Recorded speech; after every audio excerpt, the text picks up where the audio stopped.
dito sa Bulias. Matagal nang nangyari ito, yung pastor wala na dito. In fact, promoted na sa heaven yung pastor.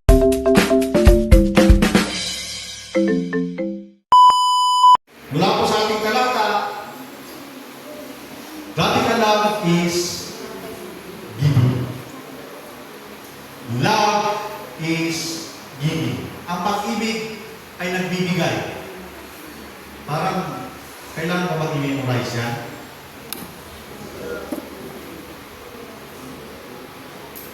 Yan po ay makikita po natin sa talata. Ephesians chapter 5 verse 1 and 2. Balik-balik lang po tayo dito. Follow God's example therefore as dearly loved children and walk in the way of love, just as Christ loved us and gave Himself up for us. Take note of the verse. Christ loved us and He gave Himself. So, love is giving. Pag-isabi nga sa inyong katabi, love is giving. Love is giving. Love is giving. Love is giving. Oh, love is giving. Wow.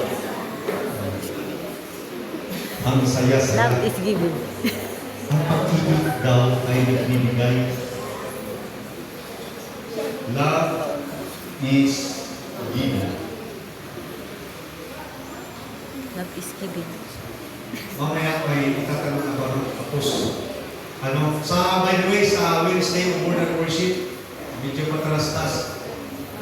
Bago kami nag-uumpisa, meron kaming mga pamamaraan sa memory verse to remind us at saka magbalik tayo doon sa pag-memorize ng verse. Iba-iba ang mga pamamaraan.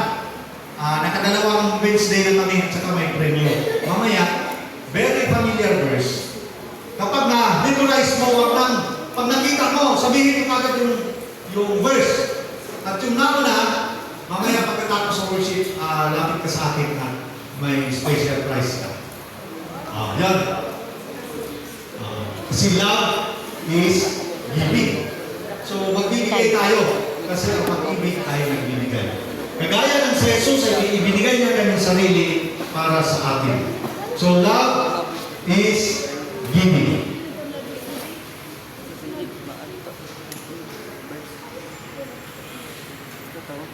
Para sa Tagalog, yaman kayo mga anak na minamahal ng Diyos, tularan ninyo siya. Mamuhay kayo ng may pagmamahal tulad ni Kristo.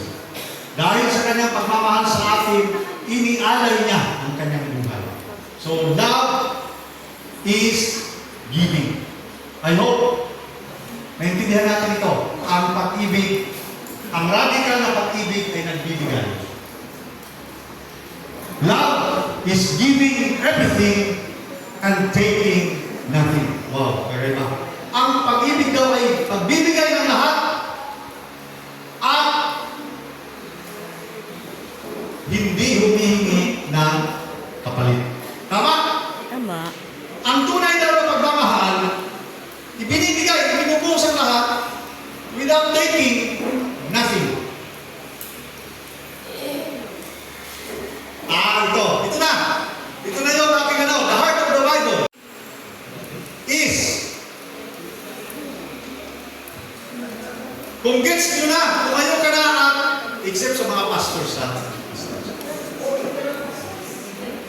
The heart of the Bible is, sing it in Christ. 1, 2,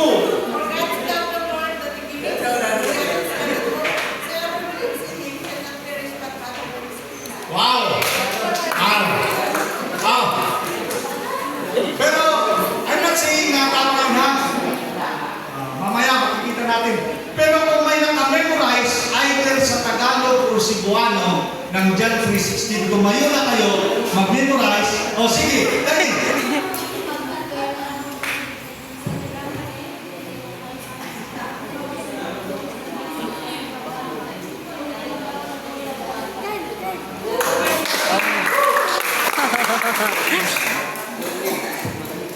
Parang naka-ano ako, para lahat mauso. May naka-memorize sa Cebuano? Anybody? Dalawa lang po yung may premium. Gawin natin tatlo kasi love is giving naman. Love is giving. Cebuano, ready? Meron, may lugar pa